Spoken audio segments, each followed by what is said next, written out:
Misal, Masya Allah, dulu kan rame-rame ada batu tuh. Ya, tiba-tiba batunya dipakai jadi akik. Ya kan? Gosok-gosok dan sebagainya. Kadang-kadang tidak sadar, kenapa pakai yang itu? Ini rasanya lain, Masya Allah. Coba lihat tuh, begitu antum lihat begini, kayak ada orang tahiyat kan? Mana lihat? Itu, kelihatan nggak? Mana itu? Nggak kelihatan. Oh, sudah salam rupanya. Sudah salam. Masya Allah. Luar biasa. Kalau pakai ini, harta bisa bertambah. Masya Allah. Dan keajaiban terjadi. Mana buktinya? Sini, saya ajak ke jalan. Begitu taksi lewat, berhenti taksi. Bukan? Itu yang biasa. Yang dahsyat, ketika saya pakai ini, teman-teman sekalian, itu rasanya, saya sudah mendapat keberuntungan. Makanya saya bawa terus, karena saya yakin dengan benda ini, Masya Allah akan memberikan mukjizat. Dan memberikan kepercayaan dan kekuatan pada diri saya. Syirik. Min hajarin, batu. Paham ya? Awas, batu juga banyak. Kubur, alam kubur, kadang tandanya pakai batu. Ya, tandanya pakai batu. Pegang-pegang batunya, bawa-bawa dan sebagainya, gitu kan? Pegang-pegang, mintanya kepada batu. Bukan minta kepada Allah. Awas, kalau Anda ziarah kubur tidak dilarang. Hati-hati. Ziarah kubur silakan ziarah, berdoa kepada Allah, minta kebaikan. Yang salah, minta kepada kubur atau minta kepada batu dalam kubur. Tanda. Pegang, bawa kain, gosok itu bisa kan? Bahkan Ka'bah, hati-hati. Ka'bah itu batu. Hati-hati, ada yang keliru. Datang orang tawaf, ini gosok ke Ka'bah, bisa kan? Ngapain? Ngambil kekuatan. Kekuatan, Masya Allah. Ka'bah diambil kekuatannya, yang lain gak kebagian, kan? Itu bahaya. Bawa, awas, hati-hati. Syirik, gak boleh. Gak boleh. Syajarin, pohon. Pohon, hati-hati, ini banyak kasus. Jangan ditebang pohon itu. Kalau ditebang, kekuatannya akan hilang. Masya kekuatan. Datang cari inspirasi ke pohon. Duhai, berikan saya kekuatan. Duhai. Kata pohon, saya juga udah mau runtuh. Kan? Baik, sama. Awas hati-hati. Ada yang mundur, cari. Mintanya ke pohon, syirik. Sering banyak kisah ya. Ada pohon-pohon yang ketika ditebang, sebagian masyarakat mengatakan jangan ditebang. Itu nanti ada ininya, ada itunya dan sebagainya. Tidak. Itu perbuatan setan. Ingat, setiap yang mengantarkan pada maksiat, saya sudah uraikan setan.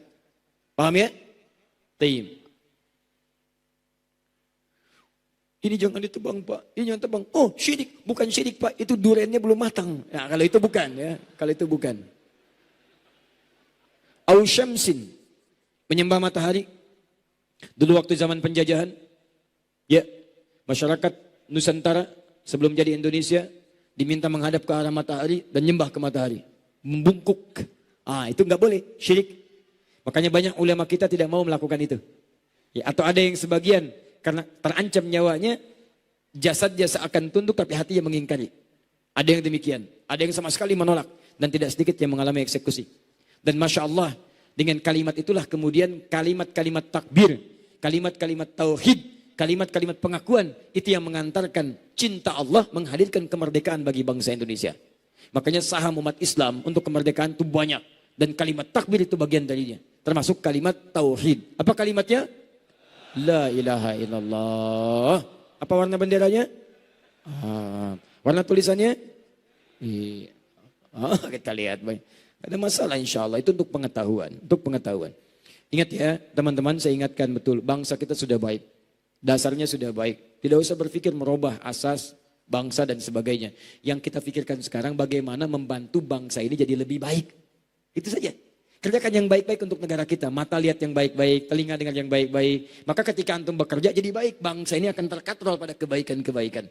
Kalau negara ini diisi oleh orang-orang bodoh dan orang-orang ahli maksiat, maka itu tidak pernah mengantarkan kita pada kebaikan. Makanya kita harus bantu supaya kita menemukan orang-orang baik. Polisinya baik, tentaranya baik, presidennya baik, kan? Pengusaha-pengusahanya baik. Karena kebanyakan orang Islam, kita sendiri dulu jadi baik. Jangan minta orang baik sementara antum belum baik, susah. Jelas ya? Kembalikan. Kenapa itu aja yang dibahas tadi? Au kamarin, bulan. Sudah jelas. Au nabiyin, nabi. Awas, menganggap nabi dikultuskan, gak boleh. Gak boleh. Maka dari itu ketika Nabi Isa alaihissalam Tidak ingin dianggap sebagai Tuhan, dikejar-kejar sampai mau dibunuh. Sampai mau dibunuh gitu kan.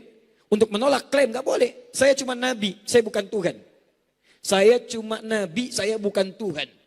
Karena itu Nabi Isa alaihissalam dikenal dengan Al-Masih atau dikenal dengan Yesus, menegaskan dirinya nabi bukan Tuhan. Supaya tidak dianggap Tuhan dan tidak dikultuskan. Karena itulah Nabi Muhammad SAW ketika diangkat-angkat dengan kalimat Sayyid, anta Sayyidi, Sayyid. Ingin dikultuskan dengan kalimat kultus, Nabi menolak. As-Sayyidu Allah. Yang Sayyid cuma Allah. Bukan berarti nggak boleh mengatakan Sayyid. Bukan.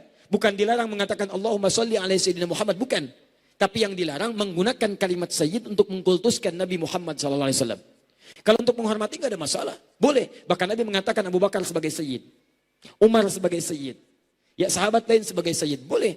Antum kalau ke Madinah, saya dari Madinah kemarin. Lewat di jalan menemukan kalimat Allahumma sholli ala Sayyidina Muhammad. Boleh. Untuk penghormatan pada Nabi Muhammad SAW. Syekhul Islam Ibn Taimiyah punya risalah Tazkiyatun Nafas. Di ilmu Tazkiyatun Nafas. Pembukanya, kalimatnya dibuka dengan hamdalah, kemudian salawat. Ketika salawat mengatakan Allahumma sholli ala Sayyidina Muhammad. Untuk takrim, memuliakan Nabi SAW. Tapi mengkultuskan, tidak. Jelas? Tayyib. Syekh.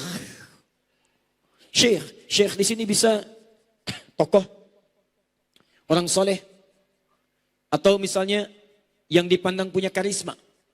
Karena di Arab itu dipanggil syekh itu bisa 3 kemungkinan. 1, orang sepuh. Sudah sepuh. Ya syekh, wen masyi. Syekh mau kemana? Sudah sepuh.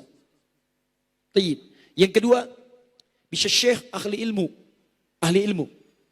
Ya, jadi baik itu sudah sepuh ataupun masih muda dia. Ketika tampak keilmuan dalam dirinya dipanggil syekh. Ya syekh. Yang ketiga, syekh. Ilmu secara agama mungkin kurang. Tua juga belum. Tapi dia punya pengaruh misalnya. Ya, punya pengaruh tertentu. Punya kemuliaan tertentu. Maka dipanggil syekh dia. Di Uni Emirat Arab ada syekh. Syekh di sana bukan yang punya ilmu. Sebagian ya. Ada kalangan-kalangan yang punya harta, punya pengaruh, panggil syekh. Sebagai penghormatan kepadanya. Nah kadang-kadang, maaf. Penghormatan berlebihan pada yang punya kedudukan. Kadang-kadang sedikit banyak menghadirkan sifat syirik dalam kehidupan. Fir'aun dititipkan kedudukan. Begitu kedudukan merasa tinggi langsung mengatakan ana rabbukumul a'la. Saya Tuhan kalian yang paling hebat. Maka umat Nabi Musa alaihissalam yang ketika kemudian diutus Nabi Musa, sebagiannya diperintahkan oleh Firaun, sembah saya. Saya yang Tuhan. Musa itu cuma ngaku-ngaku punya Tuhan, saya yang Tuhan. Itu yang bahaya. Jadi kalau seseorang merasa kedudukannya sudah tinggi, maka akan muncul sifat. Ini lihat detilnya kalimat Ibnu Zahabi. Kalau seseorang punya kalimat, punya rasa kedudukan yang tinggi, maka godaan setan akan membangkitkan rasa ingin dipertuhankan dalam dirinya. Dianggap yang paling hebat, itu yang bahaya. Dan itu bisa menyebabkan syirik fatal. Syirik dirinya dan syirik bagi orang lain.